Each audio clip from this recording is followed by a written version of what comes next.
of George Floyd took place thousands of miles away, in another country, under another jurisdiction, and yet we simply cannot ignore the depth of emotion that has been triggered by that spectacle of a black man losing his life at the hands of the police. In this country and around the world, his dying words, "I can't breathe," have awakened an anger and a widespread and incontrovertible, undeniable feeling of injustice. A feeling that people from black and minority ethnic groups do face discrimination in education, in employment, in the application of the criminal law. And we who lead and who govern simply can't ignore those feelings, because in too many cases, I'm afraid, they will be founded on a cold reality. Yes, I'm proud to lead the most ethnically diverse government in the history of this country, with 2 of the 4 great offices of state held by a man and a woman of Indian origin. And yes, I'm proud of the work I began to lead more than 10 years ago to recruit and promote more young black people in the police and other walks of life. This country has made huge strides. I remember the 1970s and the horror of the National Front. I truly believe that we are a much, much less racist society than we were. In many ways, we're far happier and better. But we must also frankly acknowledge that there is so much more to do in eradicating prejudice and creating opportunity. And the government I lead is committed to that effort. And so I say, yes, you're right. We're all right to say Black Lives Matter. And to all those who have chosen to protest peacefully and who have insisted on social distancing, I say, yes, of course, I hear you, I understand. But I must also say that we are in a time of national trial, when for months this whole country has come together to fight a deadly plague. After such sacrifice, we can't now let it get out of control. It's black and minority ethnic communities who've been at the forefront of the struggle against coronavirus, whether in healthcare or transport, social care, or any of the other essential services that have kept our country going. And it's BAME communities, tragically, that have paid a disproportionate price. So no, I will not support those who flout the rules on social distancing for the obvious reason that we risk a new infection at a critical time, just as we've made huge progress. And no, I will not support or indulge those who break the law or attack the police or desecrate public monuments. We have a democracy in this country. If you want to change the urban landscape, you can stand for election or vote for someone who will. And so I must say clearly that those who attack public property or the police, who injure the police officers who are trying to keep us all safe, those people will face the full force of the law.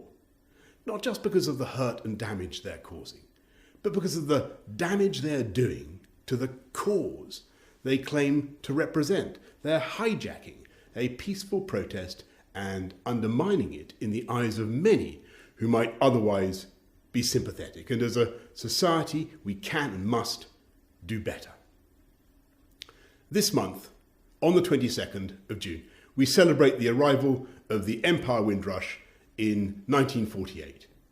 And we remember the contribution of the Afro-Caribbean workers in the NHS and across all public services who helped to rebuild this country after the war. And today, once again, we face a great task to relaunch this country after coronavirus. So let's work peacefully, lawfully, to defeat racism and discrimination wherever we find it. And let us continue to work together across all the communities of this country as we put Britain back on its feet. Hello there YouTube and welcome along to Steve's Coronavirus Update episode 10. So I started today's video with Boris Johnson. That was his thoughts on the Black Lives Matter's peaceful protests that have been happening all over the world over the last week. Obviously they've been protesting over the death of George Floyd, which happened a couple of weeks ago now.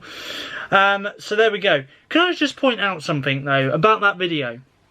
I'll tell you what I'm going to do. I'm just going to show you a little tiny clip, a little piece from that video that I've just showed you. There's just something that he pointed out, which I just want to have my say on. Just take a look at this very quick.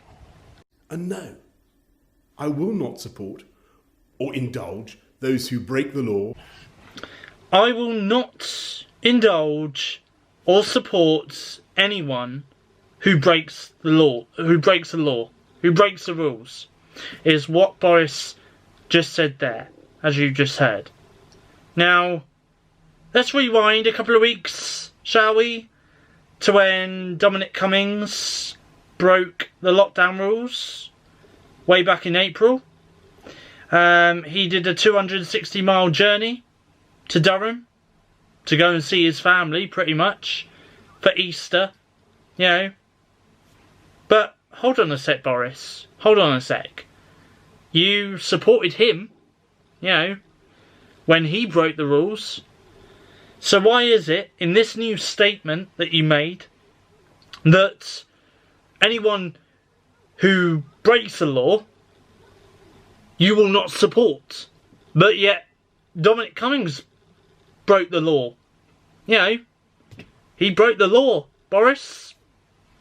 So how come you supported him? That is, I just don't know. I don't even know what to say on that matter, because, you know, he's telling us that he won't support us. You know, if we break the law, you know, he won't support us, but yet his right-hand man, basically, he'll support him though, you know, or probably any other of his cabinet ministers who break the law. He'll support them, you know, he'll have their back. It's literally, it's just mind-boggling. It really, really is mind-boggling that he would say that to the public, but yet for his, you know, I just don't understand. I really don't understand. Really, really don't understand, literally, at all. So, anyway, I just wanted to start this video off with that, really, and talk about that, because it really, you know, I said about it on Twitter earlier this week, at Steve Crosby 2020 is my Twitter username, but I just thought, you know, you supported this guy, but yet you won't support the public if they break the law or break the rules, you know. I really don't understand. I really, really don't understand that at all, Boris. You know, you'll support, you know, a very close friend of yours, your right-hand man technically, but you won't support the public. Fair enough. Fair enough. Anyway, so enough about that. I have just finished watching today's daily press briefing for Wednesday the 10th of June, when this video does go out. And it was Boris Johnson who was holding today's daily press briefing here in the UK. And basically, this is why I wanted to wait until that daily press briefing had ended before I started recording this video, because I wanted to talk to you about what he announced today at the daily press briefing. He announced that all shops, non-essential retail shops, will be reopening from the 15th of June, which is next Monday at the time of recording this video. So that's roughly around about 5 days' time. Non-essential UK retailers will be able to open their doors to the public as long as they are COVID-19 secure. So if they're not COVID-19 secure, then they will not reopen. But if they are COVID-19 secure, then they will be able to reopen. So, in fact, there is a list, as far as I know, there is a list of shops that I have seen that are able to reopen from Monday. So, I will tell you those now, what ones are. So at the moment, now this is from the Sun. I think there are going to be other retailers that will be able to reopen. I'm just going to remind you, I did say a few weeks ago what non-essential retail shops will be allowed to reopen from the 15th of June. But just a recap on that. These shops will include fashion shops, charity shops, betting shops and arcades, tailors, dress fitters and fashion designers, auction houses, antique stores, retail art galleries, photography studios, gift shops and retail spaces in theatres, museums, libraries, heritage sites and tourism sites, mobile phone stores, craft fairs and similar types of retail. All those will be able to reopen from Monday the 15th of June.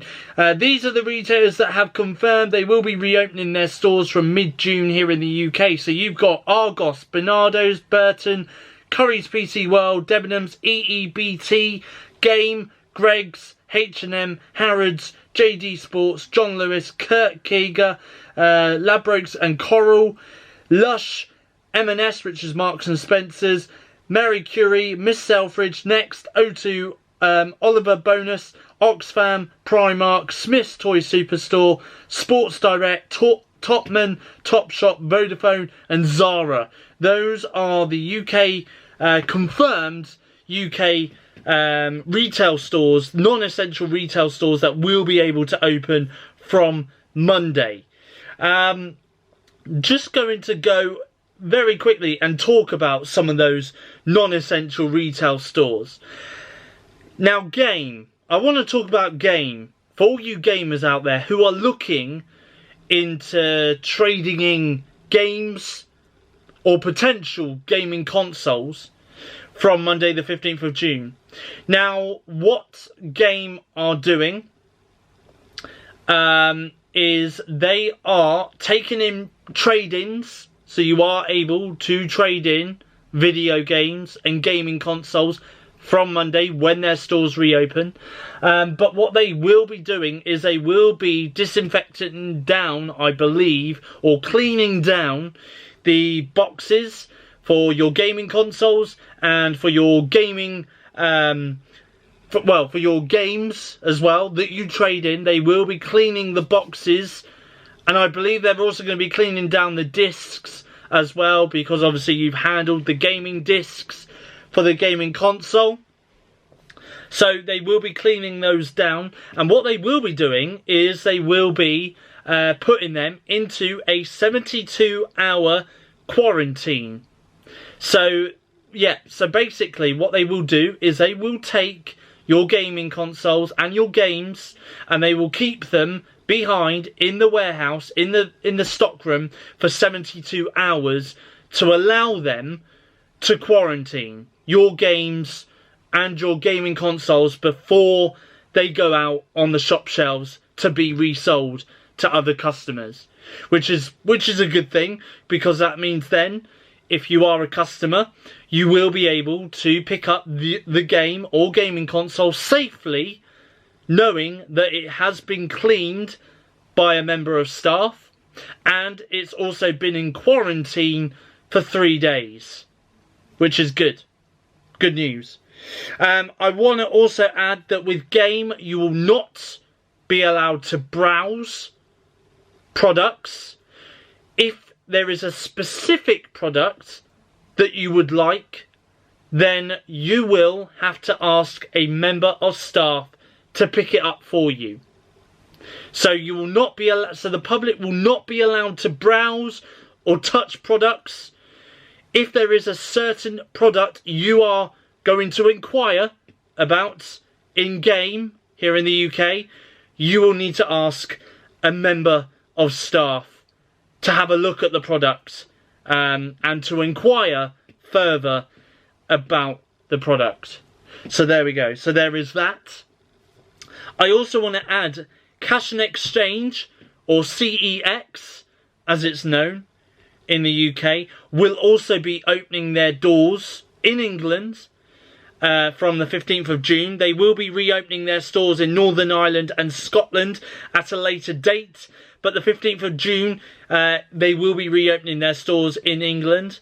And what's funny about this is earlier today, I saw an article by Eurogamer, which talks a little bit further about Cash and Exchange. And they will not, and I will repeat this, they will not be quarantining any gaming consoles or DVDs or games or anything like that that people trade in.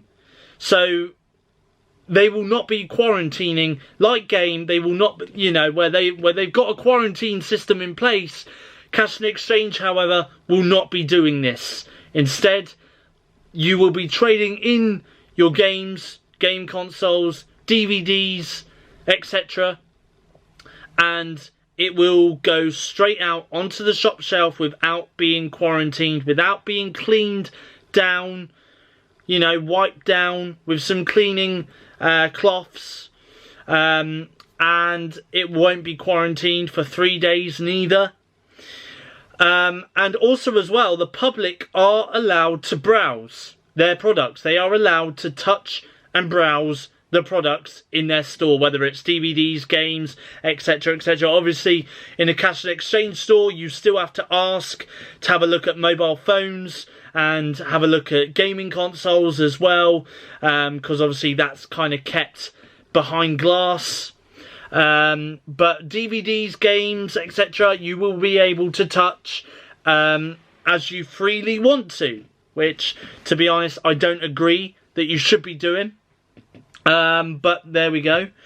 So that is another thing to take into consideration, is if you do go into a Cash and Exchange CEX store from Monday, just realise that you will be picking up a product that a potential other customer may have touched.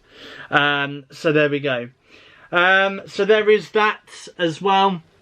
I also want to add that during today's daily press briefing that the UK Prime Minister Boris Johnson held, he also announced that zoos and safari parks and outdoor cinemas will be allowed to reopen from Monday the 15th of June. They will be allowed to reopen. And I do believe that theme parks such as Thorpe Park, Chessington's World of Adventures, Legoland are among those that will also be able to reopen from Monday as well. So there we go. I think that's obviously going to be abiding by social distancing as well. So there we go. So that's also been announced today. And I do believe that locally here in the south of England, Marwell Zoo is planning to reopen its doors from Monday as well. Obviously, indoor activities in these zoos, like reptile centres, etc, etc, they will not be allowed to reopen those areas. They will have to remain shut. But all the other outdoor animals that visitors will be able to see will be able to go and visit them from Monday. So there we go. So there's an update on that. Also as well, I want to add that on Monday, if you are a single adult who lives alone, or if you're a single parent, then you will be able to do what is now being called a support bubble, which means you will be allowed to mingle with one other household, and they will be able to come in to your household as well, and they will be able to stay overnight in the same household as you as well, and social distancing does not need to be abided by neither. So I hope that does make sense. If you're a single parent that lives in the UK, if you live on your own and live in the UK, then you will be able to go to someone else's household from Monday, and you'll be able to stay in that household overnight as well. And social distancing does not need to be abided by as well. So, for example, if you, I don't know, if you say, for example, live on your own and your partner lives on his or her own, then you will, from Monday, be able to go and travel to see your partner, and you will be able to stay with your partner overnight. It's the same if you live alone and your friend lives alone as well. You'll be able to go and travel to see him or her on Monday and stay in his or her household overnight as well. And it's the same with single parents as well. If you've got friends or family and you're a single parent, you will be able to go and travel to see your friend or family in another household from this weekend. You will be able to go and see your friend or family with your kids, as long as you're a single parent. So that, I will apologise, that does happen from Saturday. So you will be able to form a social bubble from Saturday, not Monday, from Saturday. I do apologise. It's all happening on Monday, to be honest, but the support bubbles are happening from this weekend, alright? I do apologise. I just got caught up there saying that. So the support bubbles, whether you live on your own, whether you are a single parent, here in the UK, you will be able to go and travel to stay with your partner, your family, your friend, one other household you will be able to stay with from this weekend in another household, and you will be able to freely, not social distance, you will be able to freely be able to come into close contact with them, so social distancing does not need to be abided by, and also as well you'll be able to stay there overnight as well, which is a good thing for those who live alone and those who have got kids and don't have any support from their father or etc. They will be able to do that.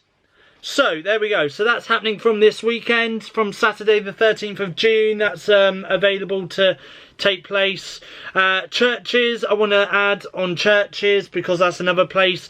So places of worship has been closed since March. Just like everything else here in the UK has been closed.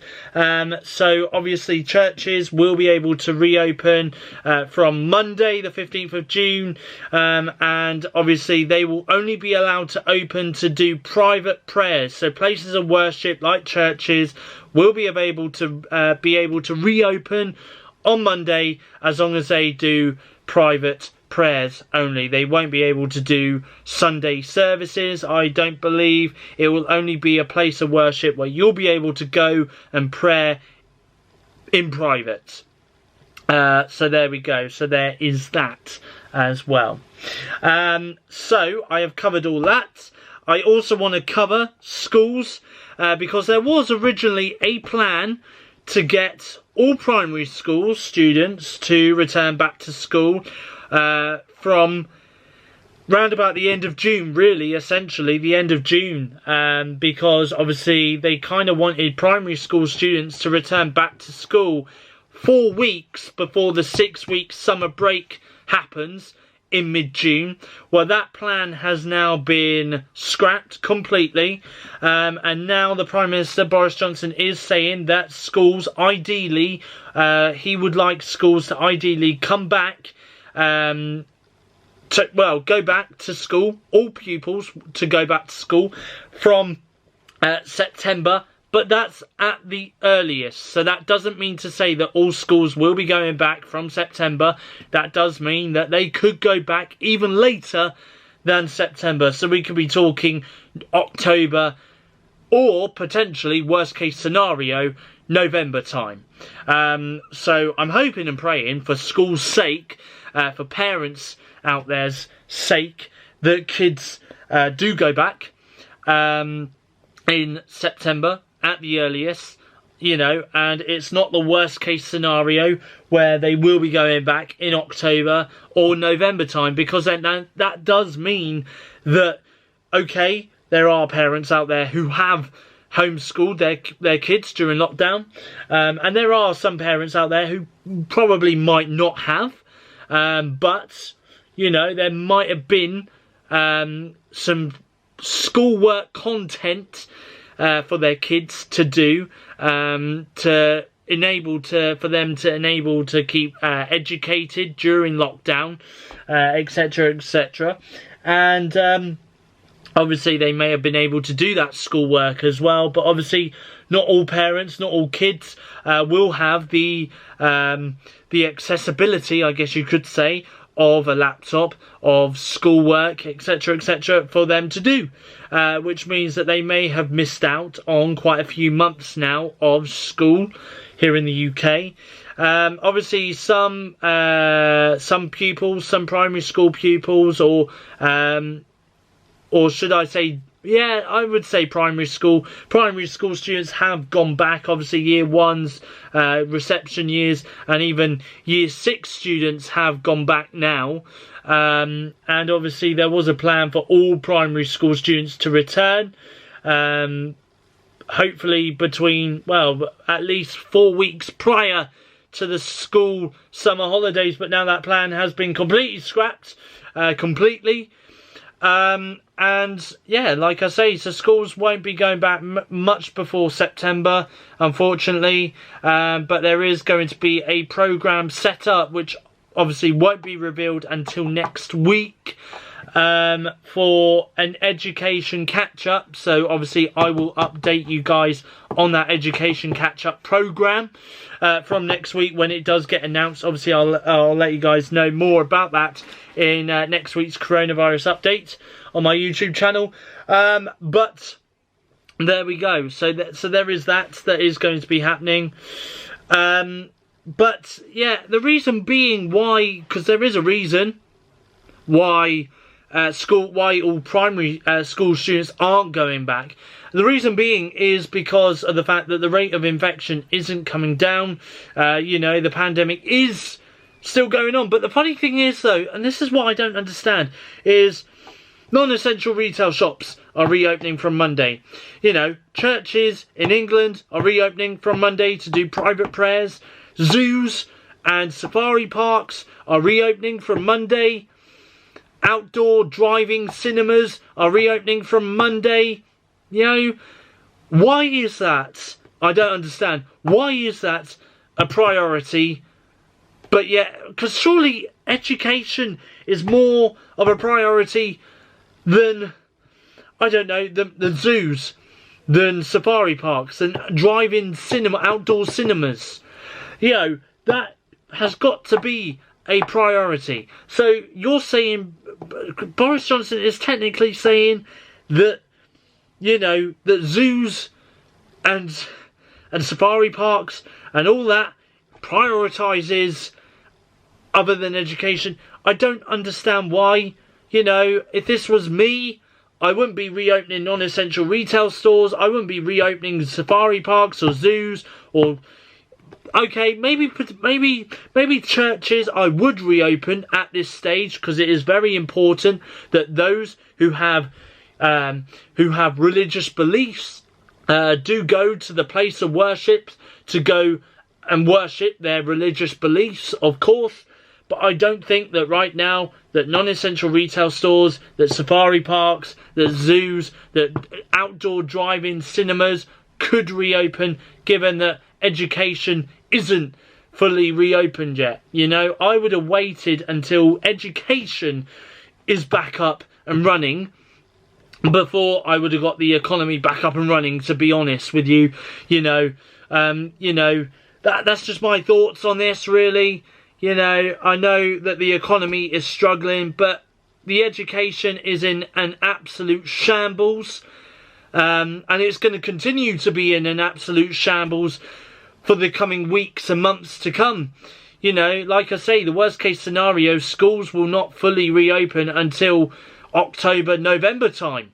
You know, that is the possibility here. So this is why I wouldn't, if I was in his shoes, I wouldn't have reopened retail stores at all until education is back up and running again, to be honest. And it's the same with zoos. It would have been the same. I know that probably by the time education would have got back up and running again would have been September. I know that by the time we got to September, I know that the economy would have started falling even more lower than what it is right now. But that's a sacrifice that I would have been willing to take. You know, I would have allowed the economy just to go further and further falling, you know, because at the end of the day, the most important priority right now is getting the education back up and running. You know, we've got the supermarkets there, you know, we've got the essential items that people can go out and buy, you know, and I know that the economy is just going to continue to fall if I was in charge and if I was to allow that to happen. But that is a sacrifice that I would have been willing to take. You know, and I know that would have resulted in a further and more harshly recession.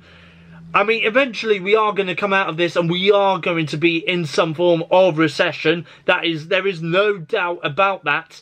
But that is a sacrifice that I would have been willing to take, is for a recession to be more harshly hit, would I say, than what it would be anyway when we come out of this. Anyway. So, but there we go. That's my thoughts and opinions on that. So there we go. There is that. Now there was a report at the beginning of this week where they were saying about pubs and more specifically beer gardens reopening on the 22nd of June. There was only news reports of that happening.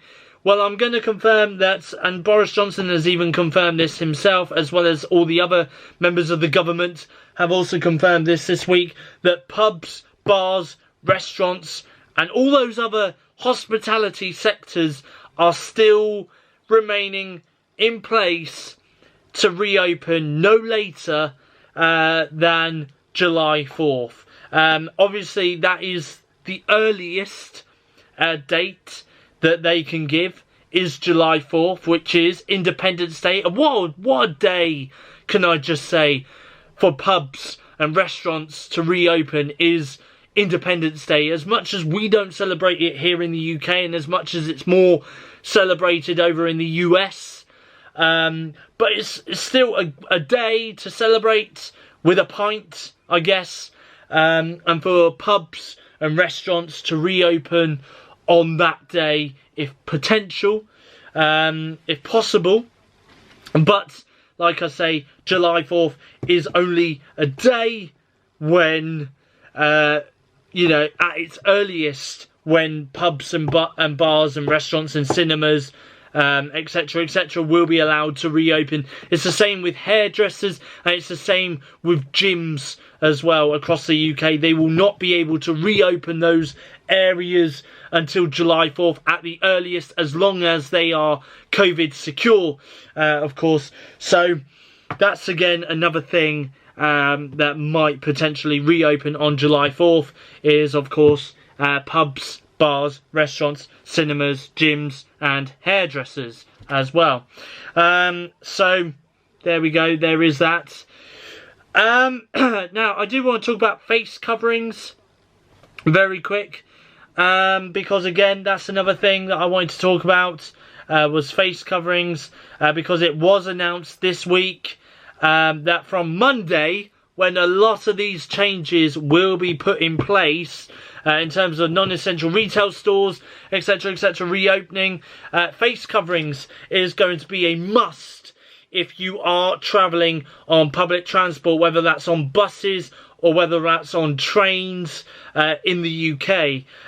So now obviously face coverings, it could be a face mask, it could be a washable face mask, so something that you are able to wear and obviously you're able to put in a washing machine and able to wash maybe after every use or something like that. It could be a surgical face mask, although really I wouldn't recommend it. I have worn a surgical face mask in work, to be honest, because I'm dealing with the public. I'm not going to lie, if you wear a surgical face mask for too long, it could potentially give you a headache like it has with me. And that headache got really bad when I wore one. I wore one on Saturday. This past weekend I wore one, and I wore one for a good 4 hours during my shift at work, and to be honest, it gave me such a headache. I couldn't cope with it. I really couldn't cope. So hopefully, hoping and praying that, you know, if you are to wear one, just be advised that you know, that you will be, that hopefully you don't have to wear one for too long, because if you do wear one for too long, it's not advisable. I got a headache from wearing it, but there we go. But anyway, but you can also use these. These are scarves, ideally worn in the winter to keep your neck protected from the cold. Now, this is something that I have not done. Now, I'm just going to see if this works. I'm hoping that you guys can still hear me talk. But this is technically another form of a face mask that you can wear from Monday on buses and on other transport as well, trains being one of them.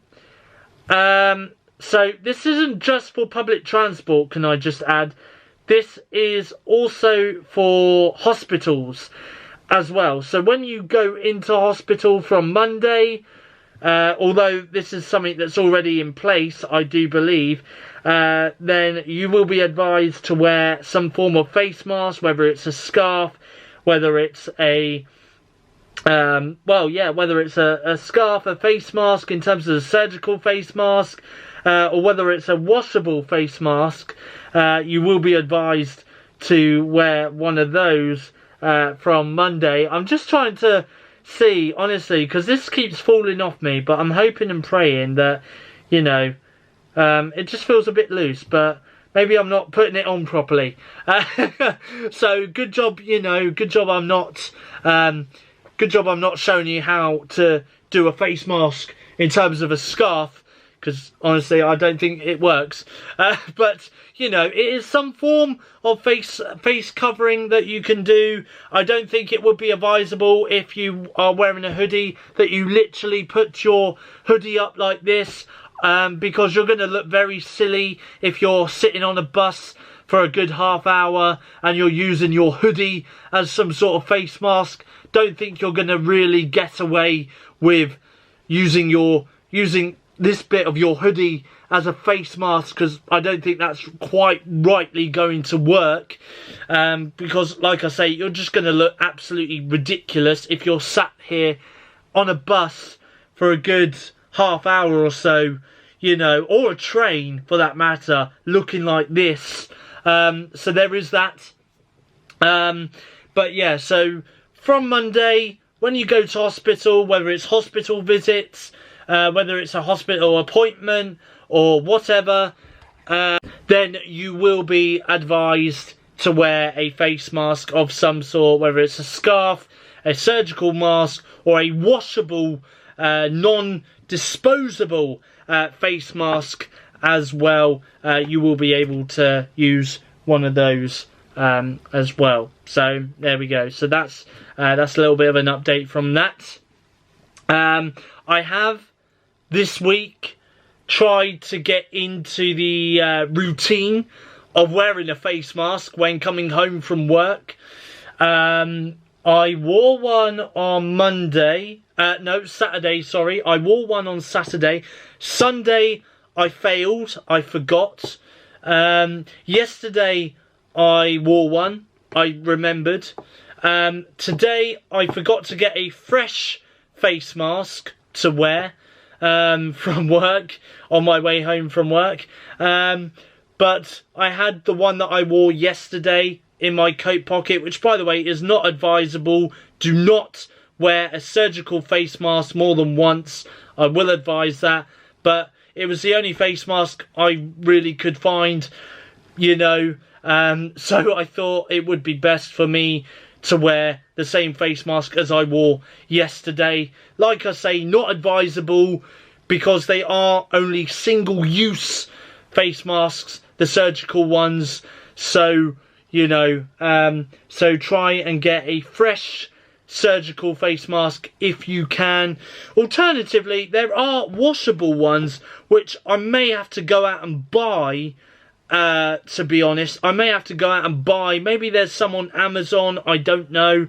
But that way it's a lot more safer, and you are able to wash it, you know. And if they come in certain packs as well, if you get like a pack of 5 or a pack of 10 or something like that, you'll be able to wear one, and then obviously after a couple of uses, after one use, you'll be able to put a fresh one on, and the one that you've just used, you'll be able to put it in the washing machine or something like that, and you'll be able to get it washed. So there we go. I know that Disney do some, so, you know, if you do want to go all out and be a bit more fashionable with your face masks, because face masks are the new fashion of 2020, then you can go out. I think there's some on shopdisney.com.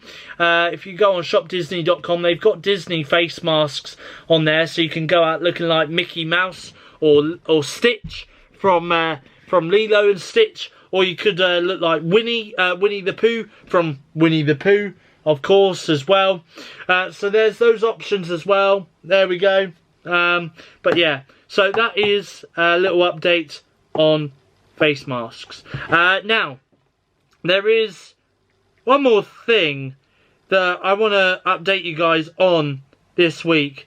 Now, what I'm about to show you is the coronavirus daily update from this last week, pretty much. So we're going to start from the 4th of June. Let's just take a look at these photos, and I'll talk about them as I go along. So this is what the government posts on their social media page every day in the afternoon here in the UK. They post a daily update in terms of the coronavirus, about how many tests have been performed, how many have tested positive, and how many deaths there are. So this is, I believe, from the 4th of June 2020. So the daily amount of tests were taken was 220,057 tests, and that's 5,005,565. Now the people tested, this is interesting, was unavailable that day. And it was both the cumulative total and the daily total of people tested was unavailable. The amount of people tested positive, though, that day was 1,805. That's a total of 661, sorry. And the deaths that day was 176. That's 39,904. So that was on the 4th of June. We're going to go to the 5th of June. So the daily tests was 207,231. That's 5,214,277 people in total. The people tested was unavailable that day. The amount of people tested positive was 1,650. That's 283,311 people in total who have tested positive. The deaths that day was 357. That's a total of 40,261. On the 6th of June, the daily number of tests taken was 218,187. The total of that was 5,438,712. The amount of people tested was unavailable. The positive was 1,557, and the total of that was 284,868, and the deaths was 204, and the total deaths in total was 40,465. On the 7th of June, the number of tests was 142,123. That's 5,581,073 people that, the number of tests that have been taken. The people tested was unavailable. Positive, though, was 1,326, 286,194 in total. The deaths was 77. That's 40,542 people in total that have died. And then we've got the 8th of June, which is number of tests, which is 138,183. The total of that was 5,731,576. The people tested was unavailable. The positives was 1,205. That's 287,399. And the deaths that day was 55 people had died, sadly. That's 40,597. On the 9th of June, there was 102,930 people, the number of tests that were taken. That's 5,870,506. People tested again was unavailable. Positive was 1,387. 289,140 positive in total. And the deaths that day was 286, and 40,883 had died. And then we finally go to today's daily update. So today's daily number of tests was 170,379. That's a total of 6,042,622. People tested was unavailable. And the positives, people testing positive was 1,003. That's 290,143 people who have tested positive. And the deaths today was 245. That's 41,128. Now, coming back to me, hello. Now, what I want to add. Now, the reason why I showed you that, and I could have showed you more earlier daily update statistics from the government. The reason why I showed you that is not just because I wanted to tell you about the daily number of tests and the deaths and the positives, obviously number of people testing positive, but I wanted to tell you about the number of people tested, which for the last 2 weeks now has been unavailable to the public. You know, we have not been able to know how many people have been tested daily. We've been allowed to know how many tests have been taken a day, but not all of those tests have been taken by that number of people. Like today, for example, 170,379 tests were taken, you know, but not all of those tests were taken by one person, because not all tests are accurate first time around, you know, just like all the other tests that we always take. They're never accurate first time around. Sometimes, you know, we always have to take another test just to make sure it is an accurate reading. So I want to know why the government are now not allowing the British public to know why the number of tests, why the number of people testing is not being showed. I'm actually, you know, I'm actually getting to the point now where I'm tweeting every day. The more days that go by, the more that the government, Matt Hancock And Boris Johnson is going to receive a notification on Twitter from me urging why they are not revealing or releasing the people testing is not being revealed. And I will go to desperate lengths, if need be, if I don't find, if they do not, and I kid you not, right, if they do not reveal the number of people tested on these daily updates, I will not hesitate to film a video. I can't believe I'm saying this. To film a video of me asking the Prime Minister a question, because it seems as though he does these daily briefings on a Wednesday, which means I will not hesitate to do a video on a Tuesday night, upload it to my phone and send it to the government via gov.uk/ask, and I will not hesitate in asking the Prime Minister myself why the people tested is not being revealed on the daily updates anymore. Whether or not that video will get shown is another story, but I would like answers just like everyone else. You know, and I know that they have got some crappy excuse, lame excuse, because on the coronavirus daily update statistics, it has got here in notes, it says here, reporting on the number of people tested has been temporarily paused to ensure consistent reporting across all pillars due to the integration of additional Pillar 2 swab tests and historical revisions to Pillar 2 and Pillar 3.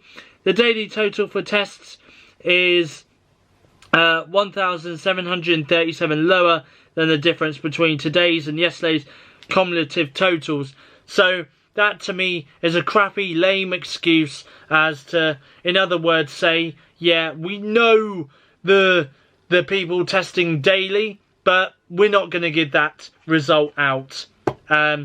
You know, so it is a crappy, in my eyes, a crappy, lame excuse.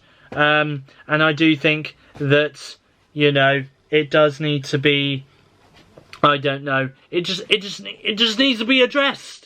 You know, they need to stop hiding all these details from the public. They need to stop hiding it. We need to know, you know. But what I can say is that it was announced during today's daily press briefing that 53,000 people have currently got coronavirus in the UK. That's, yeah, 53,000 people. Obviously, the R rate, the number of infections, is still between 0.7 and 0.9 here in the UK. Across all of the UK, obviously that R rate is still not coming down at the moment. Hopefully it does in a matter of weeks, but whether or not it does is yet to remain to be seen, given that now shops are allowed to reopen, zoos are allowed to reopen, safari parks are allowed to reopen, and so on and so forth. So there we go. That is pretty much all that I can say on that matter. I do want to know, and I will not hesitate, one Tuesday evening over the next couple of weeks, sitting here filming an Ask a Prime Minister a Question video, and I will get that question out to the Prime Minister if need be, if he continues to hide those figures for people testing daily for the coronavirus. I will not hesitate to do it. Honestly, I don't care what costs are. I mean, he can look at that video himself and think, no, that's not worthy of the daily press briefing. Let's leave that video out. At least I've done my part and asked him a question which maybe will or will not get answered in front of the members of the public, in front of the, you know, in front of the nation.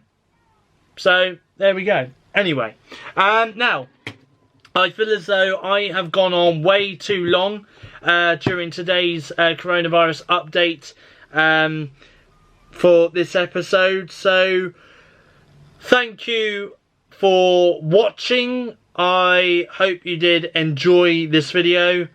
Please hit the like button if you did enjoy this video, and don't forget to hit the subscribe button as well if you're not yet subscribed to my YouTube channel, SteveOfficial. Do join me on Friday this week, which will be on the 12th of June.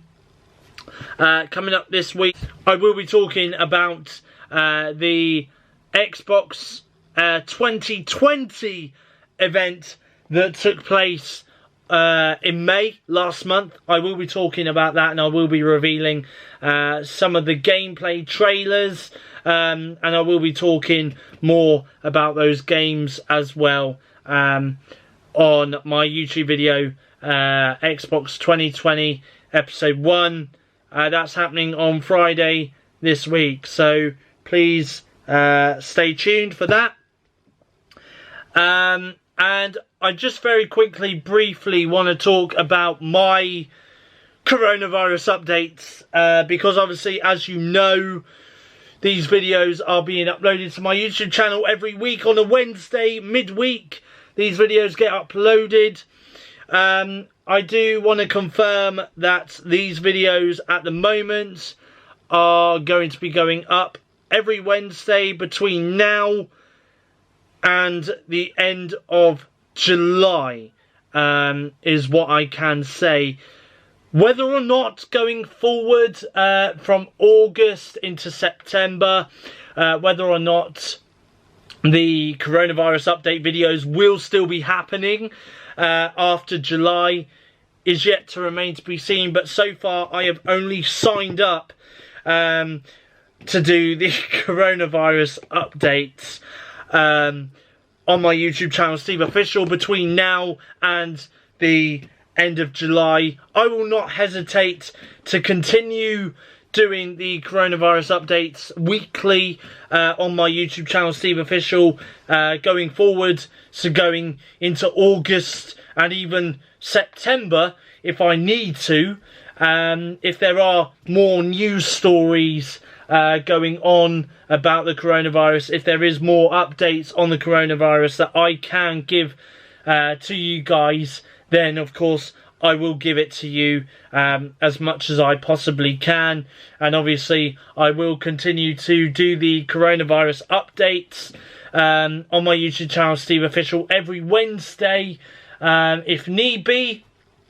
So obviously, like I say, it is a very informative video, and I don't mind, because obviously there are some things that you guys may have missed that needs addressing, or there's something that you'd like me to go over that I can, as much as I possibly can, will try and go over for you guys as much as I possibly can. So like I say, you know, the coronavirus updates here on SteveOfficial will continue right through until the end of July. I will not hesitate to carry on those coronavirus updates on my YouTube channel, SteveOfficial, from going into August and even well into September if I need to.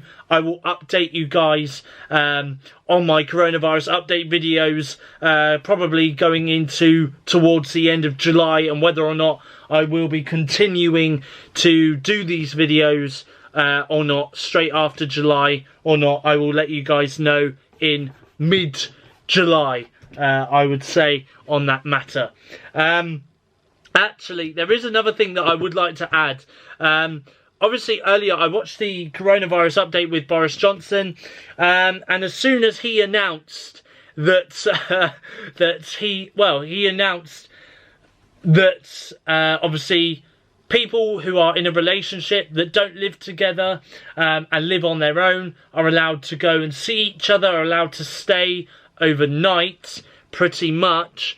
You know, they're able to go and see each other and stay overnight. What I love is straight after that, I looked on Twitter, and a lot of newspapers, websites like The Sun, the Daily Mirror, and stuff like that, they technically said Boris Johnson has lifted a sex ban on the UK, meaning couples are allowed to go and see each other, allowed to stay over at one another's houses overnight from this weekend, and are allowed to be intimate, technically, with each other from this weekend. I just love it, how extraordinary that is, that that The Sun and the Daily Mirror technically, you know, use that as a headline to say that, you know, that couples are allowed to stay at each other's houses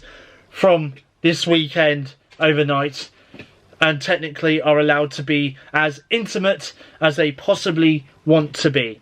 So there we go. I also very quickly want to add, and I know I should have added this earlier on, but the former Sage, one of the former Sage people has advised, or has said, that the UK death toll could have been reduced, could have been halved, if the UK had entered lockdown at least 1 week earlier, which is fair enough.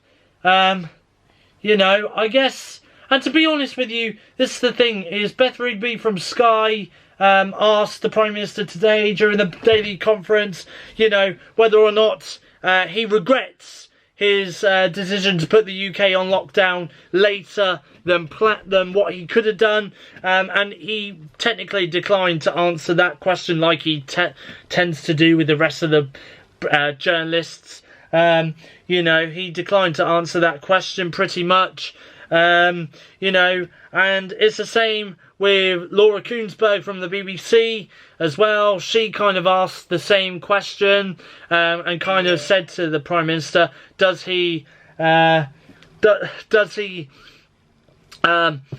agree with Neil Ferguson on the comments he made earlier today? And again, he declined to comment on that as well. But there we go. Anyway, you know, and I just think as well, look at New Zealand. I'm going to use New Zealand because this week New Zealand are completely coronavirus free. They are a country in the world right now who have got no coronavirus related deaths, that have got no active cases of coronavirus. They are completely free of COVID-19. And they are able to go back to normal, go back to normality now that there are no active cases and no deaths in New Zealand. You know, and I do think to myself, had the UK have been a lot more stricter on lockdown, you know, had a lot more people have followed the restrictions, maybe we could have been in the same level as New Zealand. You know, we could have been coming out of lockdown with no active cases of COVID-19 and no deaths for COVID-19 neither as well. You know, so that's just a point that I wanted to make on that as well. So there we go. I just also want to very quickly add that there are some movie productions that are starting to resume now as well. Avatar 2 is being one of them. Mission Impossible 7 is another one. I believe that Series 2 of The Witcher, which is a Netflix series, is also likely to go back into production from early August. That's what reports are saying. Also as well, there are series like Riverdale and The Flash and Batwoman, I believe it is, that is also looking likely to go back into production post COVID-19 lockdown as well. So hopefully we'll be able to get those TV series back up and running again, and available to watch on streaming services around the world very, very soon as well. I don't think there is anything else. There is actually one more thing that I'd like to add. AMC, which have got theatres in the US and in the UK, also known as Odeon, are looking at reopening their cinemas or theatres worldwide by mid-July,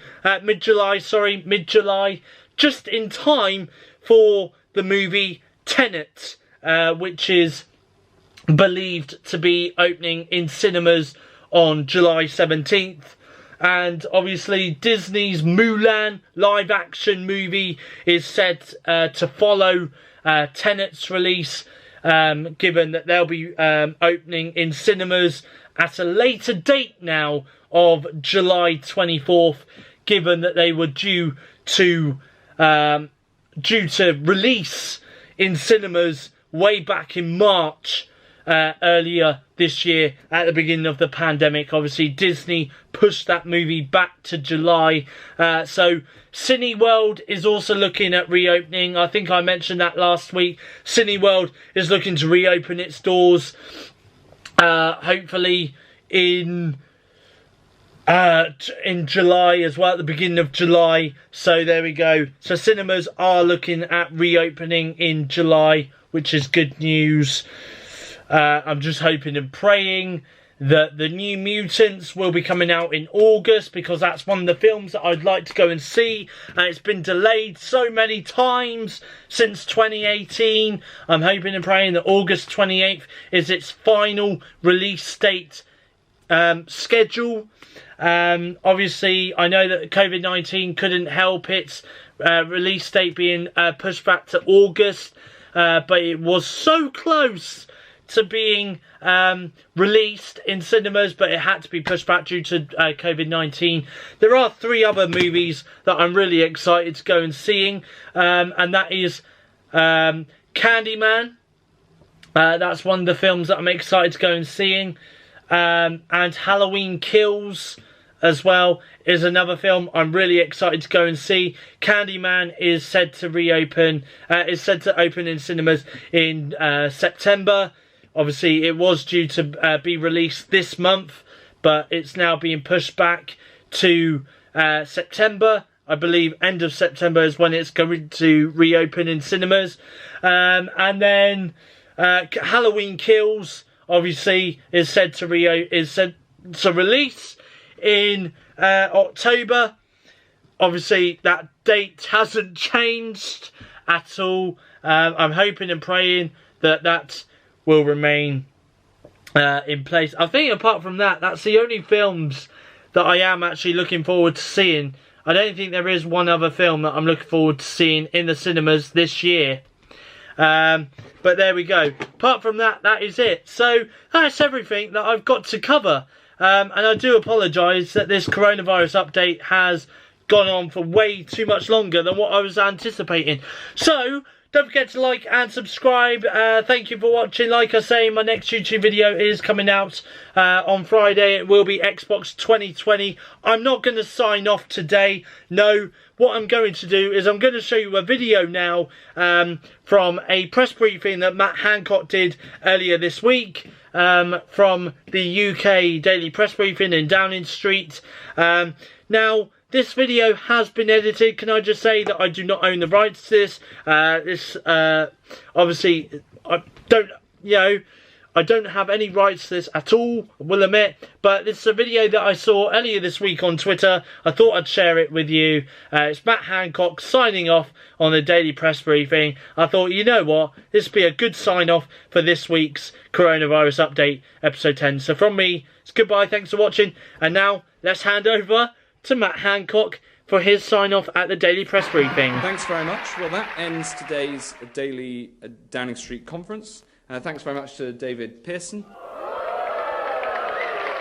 And thank you to you for tuning in, and I'll see you again, no doubt.